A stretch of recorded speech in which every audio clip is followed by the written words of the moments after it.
You know what I tell folks is I say, look, TIP is the only non-avoidance treatment. And so if you want to live a non-avoidance lifestyle, I mean, that's what we do every single day. This young boy ate the equivalent of, he ate 3.5 bars. That's like almost 170 peanuts. Oh my gosh. Oh my God. You should have tons of hope. Look, we're have already demonstrated we can get people to remission. Our next phase is a cure. Hi. Hello, And welcome to EpiPod. Sarah is a mom to 2 little boys with food allergies. And Danielle has navigated life-threatening allergies her entire life. Living with an invisible health condition is so isolating. The fear and the anxiety. Trying to cover it up so you don't affect anybody else. Especially your kids. Phew.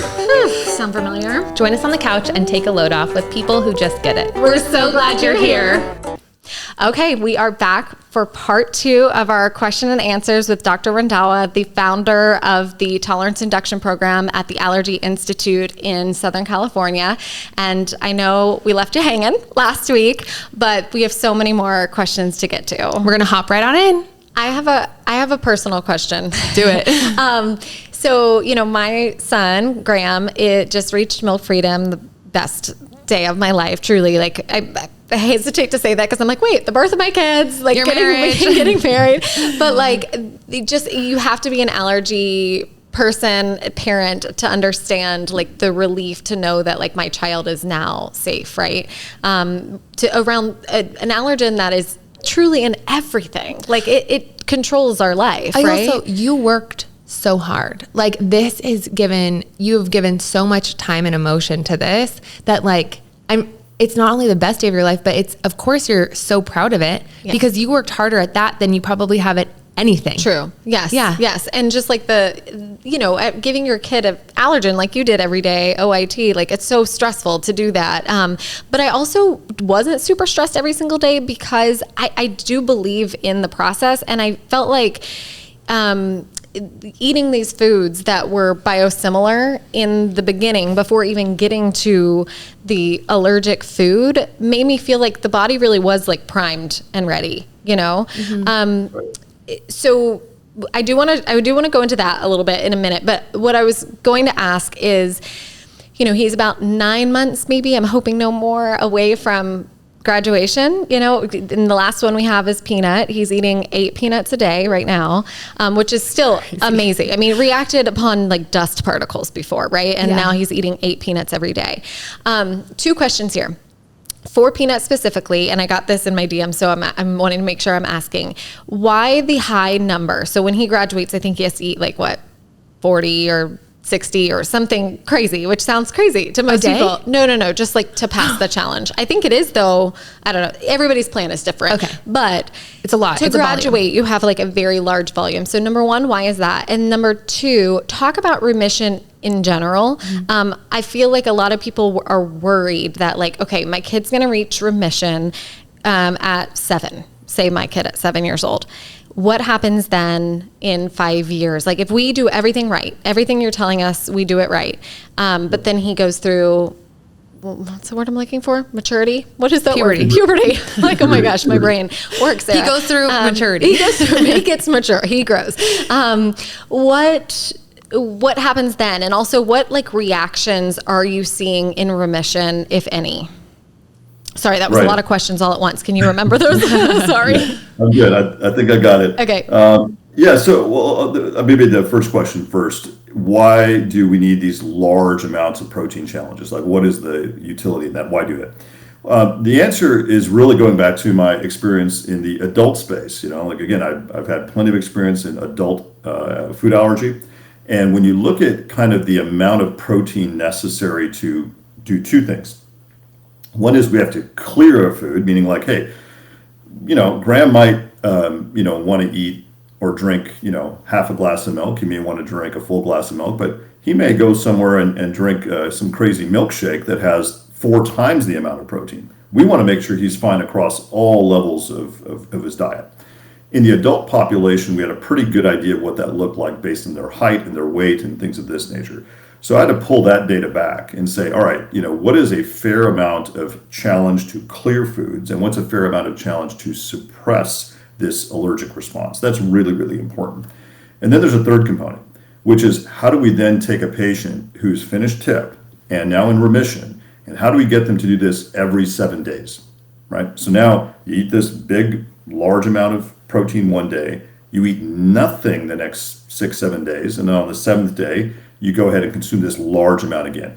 That is the ultimate training process of remission, right? Getting the immune system ready for that. It's critical to do that. And why do we do that? Because that's literally what every other human being does, right? You eat large, irregular amounts of protein throughout time. We don't eat the same exact thing every single day. We know that will change how your immune system operates, but you eat these kind of large, small, large, irregular amounts, and you're training your immune system to adapt. So basically, we gathered all that data and said, all right, yeah, so if somebody's going to finish peanut, we should do a equivalent of a 60 peanut challenge, roughly about 28 grams of protein. Now, does an adult ever really sit down and eat 60 peanuts in one sitting? I would challenge anybody to do that. It's not easy to do, right? But it's a threshold that gives us extreme confidence that never will a child react, if they can pass that challenge. Similarly, dairy, we do what is the equivalent of a 10-ounce challenge. It's hyper-concentrated milk, but it's 10-ounce equivalent of regular milk. Again, most people don't drink that much dairy in a single setting. So then what happens next in remission? The beautiful thing is that first year of remission is the testing ground. It's the training ground, getting that system to that once-a-week cycle. Basically, 99% of our patients at the end of year 1 of remission, we repeat their data, and their data looks amazing. So guess what? We now take that 7 days to 14 days. We then take 14 days to 21 days, 21 days to 30 days. That happens over the next few years.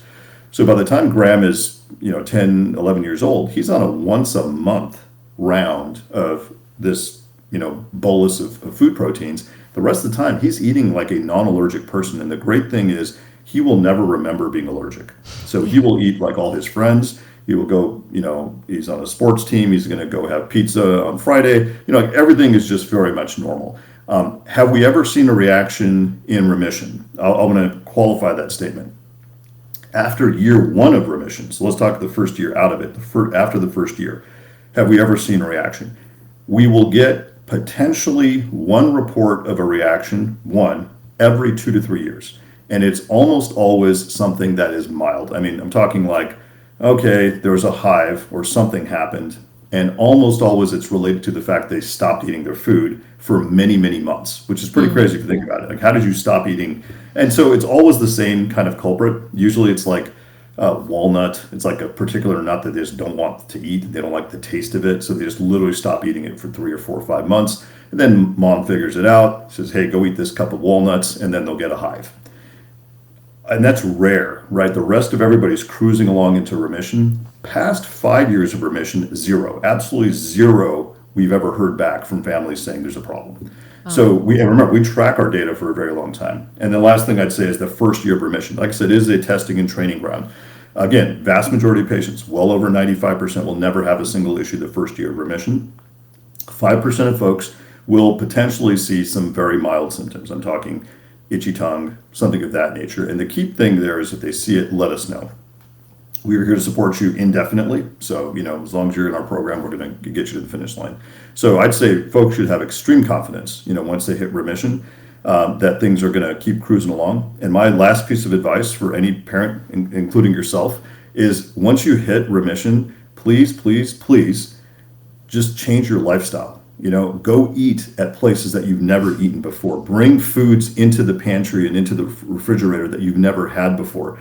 I've been doing this for a long time, and I'm still honestly shocked, just shocked, talking to families who are 5 years out, 10 years out, and they still kind of live a pseudo-restricted life. The kid's fine. They're eating everything. They don't care, but the families are still kind of like, I don't know, do you think it's fine? I said, what else do I need to tell you? What did you do this for? Your numbers are zero. Everything's great. And if you don't mind me saying, we just had a remission event, actually, just a few months back. We had 50 families show up, and we had not done a remission event like this before. So we had every allergen possible. All the nuts, pizza, milk, everything there. And it was the coolest thing because these kids all go there, they grab their, plate and they're going around. They just grab everything, sit down, they start eating, no hesitation. And I was like, took me back a little bit because I remember how severe these kids were. And it was like, well, this is really cool. And then we brought forward our maintenance bar, right? So this is a new product we're working on because I recognize that sometimes these foods just don't taste that good. Yeah. So we've got to find a way to disguise it, do it in a healthy way. And so we have this new peanut maintenance bar that doesn't really taste like peanuts, quite amazing. And so this young boy ate the equivalent of, he ate 3.5 bars. That's like almost 170 peanuts. Oh my gosh. Oh my gosh. I'm not kidding. That's 170 crazy. peanuts. And his mom comes up to me and is like, is he going to be okay? And I was like, yeah, he's going to be just fine.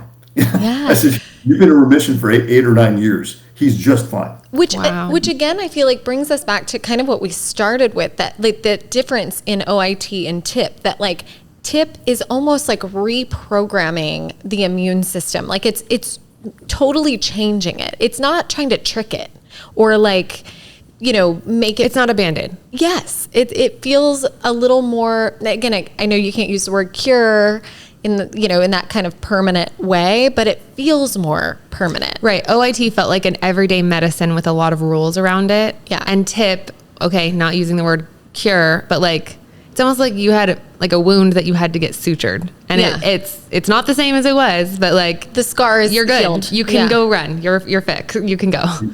You know what I tell folks is I say, look, TIP is the only non-avoidance treatment because Yeah.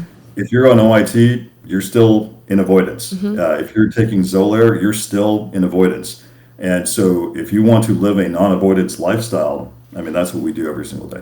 We want to take a minute now to tell you a little bit about a brand that we really love, Pulse Power, a high-protein, all-natural chickpea-based snack line that is co-founded by an allergy mom. They have delicious snack sticks and chickpea spreads that are made in a dedicated top 14 allergen-free facility. A great choice for school lunches and snack boxes. Can you talk something that I get questions about and I think about myself? Maybe tip or for your female patients, especially the ones that are post-pubescent. Is that correct? Yeah. Post-mature. There you go.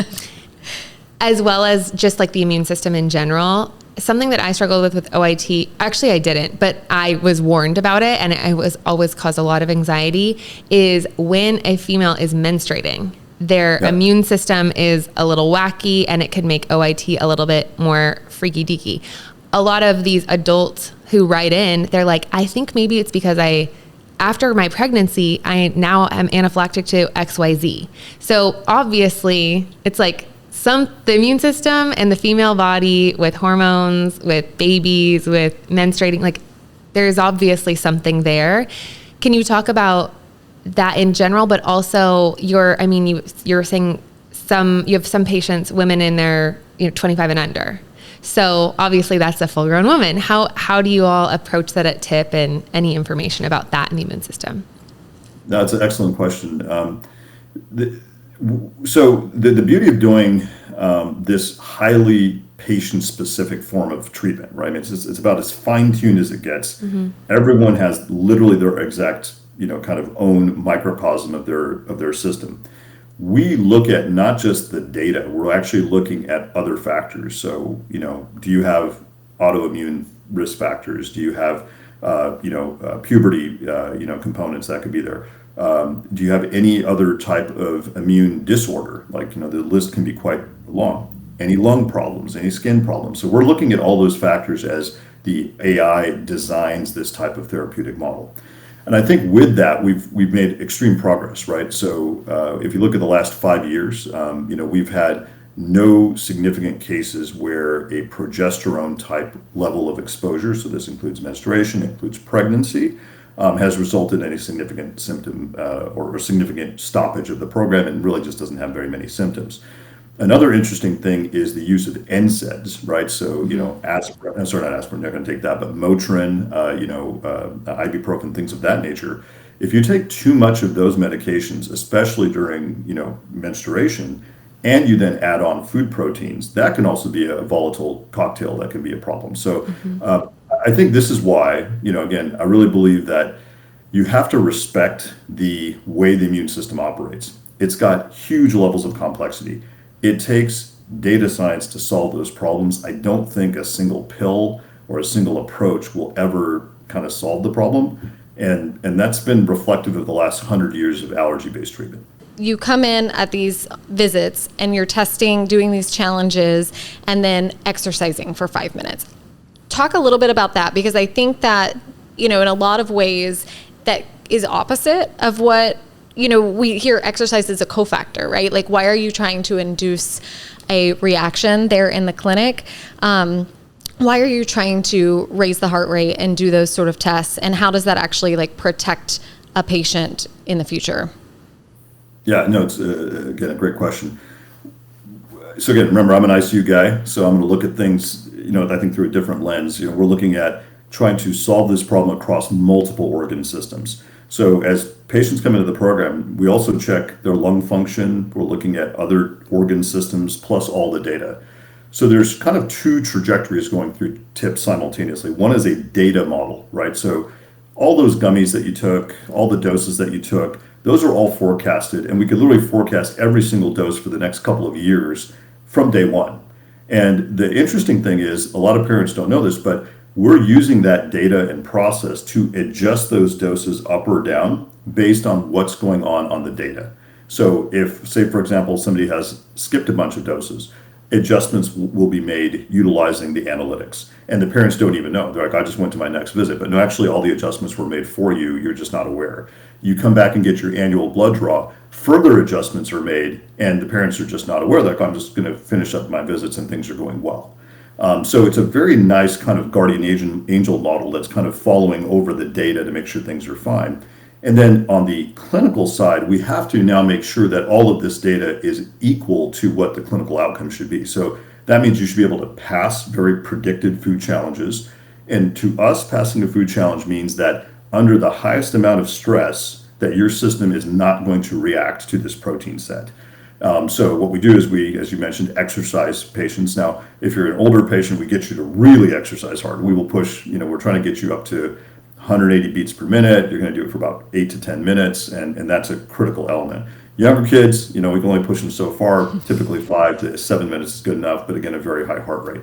When a patient passes that exercise threshold, if you look at our data, the chance of them ever having a symptom now again to that particular protein drops well under 1%. Wow. So it's an excellent kind of clearance model for us, and we do this across every single protein all the way to the finish line, including remission visits. Yeah. And is the reason you can treat pretty much any allergen because it's not necessarily even about that allergen. It's about the process of creating tolerance in the immune system? I'd say both. One aspect is biosimilar protein. So if there's an allergen that pops up, again, I think we've seen them all now, but maybe there's a rare nut in South America that no one's heard of. I'm sure we'll get surprised one day, but literally we've spent a lot of work in our laboratory understanding, defining these biosimilar proteins. So having biosimilars is key to getting patients to the finish line. I think that's kind of very, very important concept to understand. But ultimately, you brought up a great point. Once we start creating momentum, right? So the momentum of tolerance is truly a momentum issue, meaning we're going to start, making peanut go into tolerance, milk is going into tolerance, tree nuts are going into tolerance. Then that becomes a momentum process, which means the highest immune cells, typically T cells, are now saying, you know what, something's changing here and we're good with it. So we're going to start changing the way we act and communicate. And then what you see is year after year in remission, those numbers plummet. And again, many of them will hit a hard zero. That's incredible. Yeah. Do you have one more? Yeah, I do. Do it. And this can be super quick. Can people with EOE or with FPIES, I have a lot of people that comment, like, I don't think we'd be able to do that program. Are they able to do it? Is it trickier? And is there any way that doing TIP could actually bring any of those conditions on? Yeah. Again, I have always had an open door policy, right? Like, we take all cases, and I think what that's done for us is over 2/3 of our cases are very complicated cases. I mean, like, we don't get a lot of easy ones, unfortunately, but it also makes us very good at what we do, and so if it's EOE, FPIES, patients with Crohn's disease, other inflammatory bowel disease, patients who have different autoimmune conditions. We have literally now multiple patients who've undergone transplants, like literally liver transplants and things.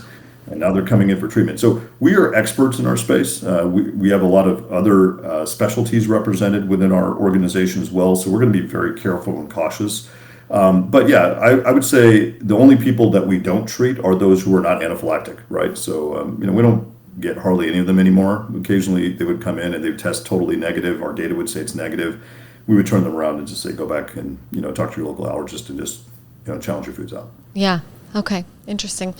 You had another question and then obviously, like, devil's advocate, like, this is so helpful. I'm so excited for every parent listening who has the means to, and time and all of the things. But obviously, like, there are the naysayers. Like, you were approached by an actual board certified allergist at the DC Fair conference or the different things. Like, there are naysayers and there are patients where it's not a fit. And that's like all on a spectrum. Just like I wasn't a fit for OIT. I'm obsessed with my allergist. I'm obsessed with that whole clinic and that whole practice, but it was not a fit for me. Who would this not be a fit for? Or like the people who are like, actually, this is a no for me. Why was that a no for them? Maybe I'll answer or answer both the comments, right? So, like, again, we are the leaders in a space, and not just within allergy, but within, medicine. So I would ask allergists on a pretty regular basis now, if they ask us questions or they seem to just, kind of question all that we're doing, I would say, look, we're under huge regulation. I mean, we're a highly regulated organization, meaning that patients are regulated. So they are reported up to a system through IRBs that reports to the FDA. No practice does that, right? So we've been doing this for a very long time, and our record speaks for itself. And you're looking at thousands of patients who've hit remission. So either if you're doubting what we're saying, you either think we are doing something dangerous or you think we're treating non-allergic people. And I would ask any parent who's been in TIP, tell me that your kid's not allergic. I mean, this is just the reality of what it is. And usually when I pose the questions to an allergist like that, they just simply kind of don't have anything to say. Right, yeah. And then I tell them, hey, look, why don't you come learn about what we're doing? Because I think you'll be quite impressed and you should look at this form of immunotherapy as something truly innovative. Really, this is revolutionary and it has major implications towards other conditions. So that's really kind of the first side of that question. And I have to also say, I do believe in the last 5 years, the number of allergists who've kind of had a negative perspective of us is just plummeted. I mean, we have a lot more people who are like, hey man, this is cool, tell us more, we'd love to be a part of it. And our job now is to see, can we create a model that gets this product out to the allergists and just make it easier for families to get there.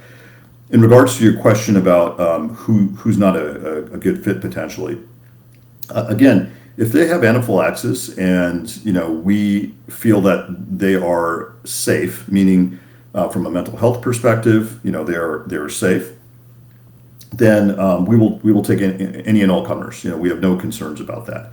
Are there any cases that we cannot simply get to the finish line, right? Like those types of cases. We do have a dropout rate. It's about 0.2%, something of that nature. Very few patients. Most often the dropout rate is due to a child, typically a very young child, who just doesn't consume foods very well.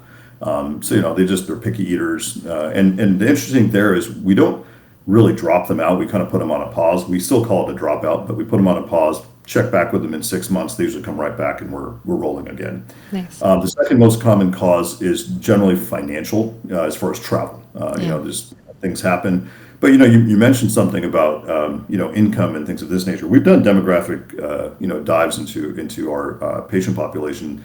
Our average patient is still kind of your 1.5 income Costco member.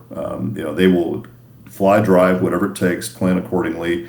And we've worked very hard to build a lot of grants, a lot of support mechanisms through a nonprofit to make sure that we give them the access they need, and they keep coming here on a regular basis, and we love having them. Yeah. So I think overall, all I can tell you is I've given my life to this field, and so we are fully committed. And so any patient who comes in, we won't quit, we won't stop. If they tell us to stop, obviously, then that's their decision. But really, we will get every single patient to the finish line. Thank you so much for that, because I felt really protective over Sarah when that happened. And I know that wasn't the first time that happened to you. Yeah. And for any TIP parents listening who have had naysayers when it's like somebody who the program wasn't for, all the way up to an allergist that they've never met before, but they're like, I'm a board certified allergist. I'm like, you're bullying them. Like, just send them the link to that. We'll give you a soundbite to send to them, because you're already under so much doing the program, being an allergy mom, keeping your kids safe. And now you have these bullies. I'm like, hello. So thank you so much for speaking to that, because that really makes a lot of sense. Not being afraid to answer the question. Yeah. I think so often it's like, well, why aren't people answering this question or that question? It's like, well, you are. You're on this podcast. You're talking to people. You're answering these questions. You're inviting allergists in. And so at some point, it's like, what more can you do? You know. So I appreciate you not being afraid or sidestepping the question, especially from my journalism background. You hear all these politicians. You ask them questions, and they answer the question with like a non-answer, and you're like, well, that you didn't even answer the question. So thank you for doing that. Last question. Yes. Because we've been talking a long time. But what hope can you provide for allergy parents, whether they're in your program or not? What does the future look like in terms of treatments and cures for this horrible disease that honestly affects every single part of our lives as people with allergies? Well, I think the first thing is more and more awareness is being developed for this condition, which is really important. I mean, 20 years ago when I started this work, I was honestly pretty amazed at how little awareness was out there. And like I tell folks, look, I don't have food allergies. My kids don't have food allergies. I don't have it very close to me, but hey, now I got 16,000 kids, who have food allergies, right? This is just one of those things that I put it on my back, and I advocate hard. And in fact, we've done that through our nonprofit as well. We've done a big push creating anaphylaxis training programs, which did not exist before. Over the last few years, got approved at the state level in California, and we've now trained up, I think, something like 60 to 70 different restaurants and golf courses and places. Just say, look, if you know how to use an AED for defibrillation, you should know how to use an EpiPen and recognize allergic responses. So I think advocacy is growing, and that's a real big win. I think what you guys are doing here as well is just a great form of advocacy, and I say thank you and keep it up. As far as treatment is concerned, before I go into treatment, I'd say the next step is diagnosis. I think all too often you hate to be the person who just suddenly has a reaction, and that happens, unfortunately, right? You're like, I can't believe this is happening, right? I mean, I had no clue this was coming. So diagnosis has to improve, and how's it going to get there? Well, it comes by getting and building better tests, and so I do see in the next 4 or 5 years a different level of testing that is just much more accurate, much easier to understand. And this is something that I think we're going to play a big role in, but I also feel like this can extrapolate to general pediatricians, general internal medicine doctors, allergists as well. So giving people accurate diagnosis is to me a hope, because once you know what you're dealing with, at least you can take that next step. True. And then finally, as far as treatment goes, obviously I believe what we're doing is cutting edge, but I'd say as a whole, there are more and more people in the space, which is great. That's a win.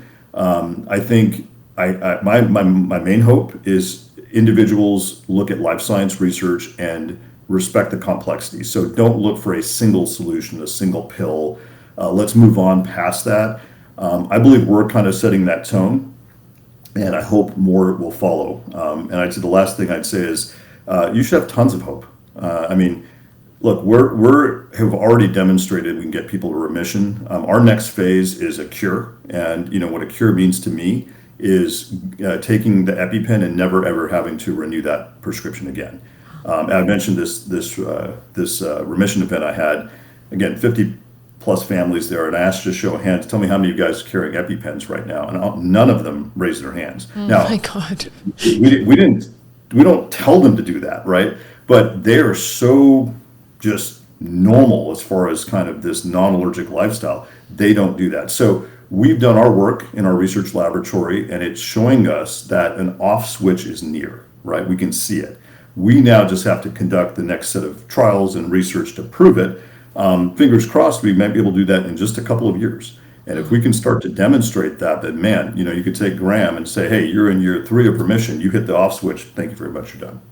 Wow. That's good. I have full body chills. Same.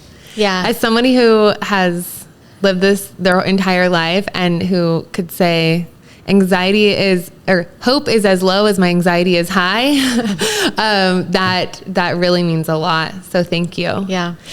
When you start accepting 33, I just had my 33rd birthday and above, I am first in line. I will be your guinea pig. And I just really can't thank you enough for what you do, what your team does, and honestly, what you've done for my friend. Oh, yeah. And it really is, before you go, I just want to thank you personally for the research, the dedication that you have, poured your life into this in order to help families like mine. And it's not just helped my family, it has I feel like we've been born again. Totally. Like we are truly entering the next chapter of our lives. And I'm so excited for him to not remember allergies, right? Like I have worked my butt off, even with allergies, to make sure that he's lived a wonderful, full life. But I then carry that burden. And so this is for him, but it's also for me, and it's for our entire family. And I'm so grateful that we have been able to do it and that it's working. So thank you so much. Yeah. No, listen, thank you both for the kind words, and maybe I'll just leave you with what I call the ultimate victory. I was just in New York a couple weeks ago, and I meet all these families, and I find it fascinating. They're done with the program. They're several years into remission, but they will always talk about what they did in this program, what the program did for them, this team effort, the unity that got this done to get this victory. And they're out 10 years and they're still talking about it. And I often wonder, I'm like, wow, that's fascinating that it's so imprinted in them, but it shows you how meaningful this is, right? To have ultimately given your child the true gift of food freedom, not just for the next few years, but for an entire lifetime. Yeah. So, like I said, it's folks like yourselves who keep me motivated, and we'll keep it going. Yeah. Thank you. Freedom is the best way to describe it. I feel so much freer. So, yeah. Thank you so much, Dr. Randhawa, and I hope this helps a lot of people to better understand the program, to be able to consider it, and to have hope for the future. I'm so thankful for your time. Thanks, guys. Oh my gosh. I don't see him as this mythical person anymore. I feel like he really addressed the questions, offered so much nuance and perspective to things that I get asked all the time, and just, being able to thank him though too, for everything, especially just recently that we've achieved, telling him thank you for even just dedicating his life to this. That was really special for me. I think I just have lived in this world. I know no different. And I live in this bubble where it's just you see other health conditions or other people getting, there's transplants if you need a new kidney, there's this, that, and the other, there's treatment for really serious diseases. And then my unseen one that it can go under the radar, I'm just there's no hope. I live in this bubble of no hope. I can try to slap a Band-Aid on it with different things, or a little hope that maybe one day my body will magically change. The immune system changes every 5 to 7 years. Maybe one day I'll just be healed.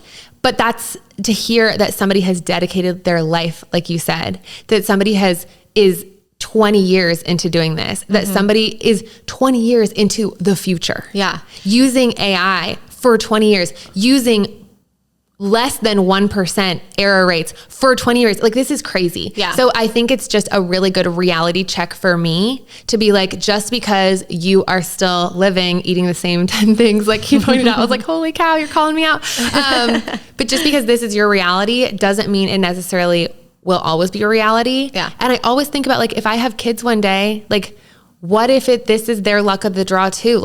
Do I really want to create this for somebody else? I don't know. That's just a scary thing. And I'm sure as a parent, you can think of 1,000 different things. What would happen to my kid one day? Yeah.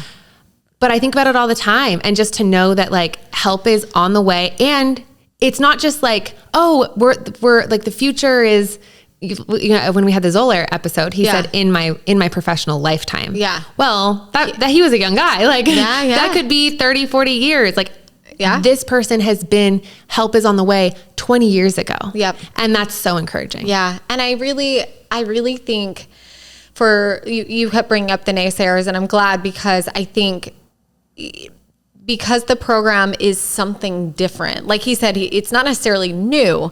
It's just different than anything else out there. And so of course there's going to be people who question it, and for good reason. We should question everything. Like we should question the people, the politicians that we love. We should go to them and question everything, all the time. I know that's coming from my journalism background, but like, I just think it's so important that we don't just blindly trust anyone or anything. Totally. But there's a difference between that and approaching a mom who was being an advocate in DC and like taking away what little she's holding on to left. Like she has such a full plate and holding on to this one thing. And you're like, let me take that out of your hands and stomp on it. That's different. Yeah. I'm still, that was months ago. I know. And I'm like ready to punch this lady. I know. I don't even think we shared that on this episode. People are probably like, what?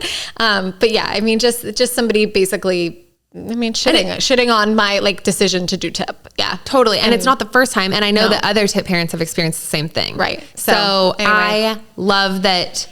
Well, here's the other side of the coin then, you know? Exactly. Yeah. And I'm so hopeful, and I hope everybody listening feels the same way. Yeah. Thank you for listening. Thank you for just being a part of this community. And after we turned off the cameras and after we stopped recording, we were talking about just the need for community and the need for advocacy and the need for us to keep talking about it and keep supporting one another. And so just know that it really means the world that you guys are a part of that. Yeah. And the providers know that that's a need too. Yeah. And just wanted to encourage, they were like, you guys should keep going. Like people need this. And we're like, we will. Thank you. Yeah, we will be here as long as you guys are here. Yes. All right. We'll see you next week. See you next week.